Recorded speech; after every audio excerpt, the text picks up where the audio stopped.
নতুন রাস্তায় 5 আগস্টের পর থেকে আমরা দোকান করি। ইভেন আমি 5 আগস্টের পর থেকে এখানে দোকানদারি করি। এইখানে পুরাতন দোকানদার আমরা।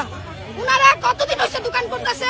আজকে 5 দিন ধরে সিটি কর্পোরেশনের লোক, ঠিক আছে, ওইটা হচ্ছে তাদের আইন, তারা বন্ধ করছে, আমরা অফ করে দিছি। এত কষ্ট করে নিজের চাকরি বাকরি ছাইরা একটা ফুটকাট নিয়ে পইরা আছি। এই ফুটকাটটারে এলাকার নেতা, বিএনপির বড় বড় নেতারা, এগুলো সব ভিডিও অডিও সবকিছু আমাদের কাছে আছে। 4-5 দিন আগে আমাদের এখানে অফিস, একটা বিএনপির বড় অফিসে ডাকাইছে। ডাকায় নেওয়ার পরে বলে প্রত্যেক দোকানদারে 10,200 টাকা করে দিবে।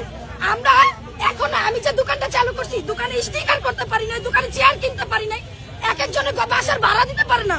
এইখানে প্রত্যেকটা মানুষ বলবো, কেউ বিএনপির দ্বারা, আওয়ামী লীগের দ্বারা সবাই টাকা দিয়ে দিছে। ভাই আমরা দিতে পারতাছি না, মাত্র থানা থেকে আসছি।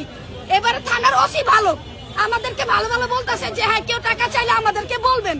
কিন্তু এই যে আমরা যে এত পরিশ্রম করতেছি, টাকা কি যারা সরকারি চাকরি করে তাদের কাছে এত টাকা নাই। এত দৌড়াদৌড়ি করতেছি, কালকে রাত্রে 1:30 বাজে বাসায় যা কান্না করতেছি। হুট করে এত টাকা বিএনপি লোকদেরকে কেন দিব? আমি একা থাকি, আমার বাসা ভাড়া আছে, আমার ফুডকার্ট চালাইতে হয়, আমার স্টাফ বিল দিতে হয়। তাহলে আমি কিভাবে দিব? কয় টাকা আমরা বিক্রি করি? হ্যাঁ, থানা থেকে যদি 10,000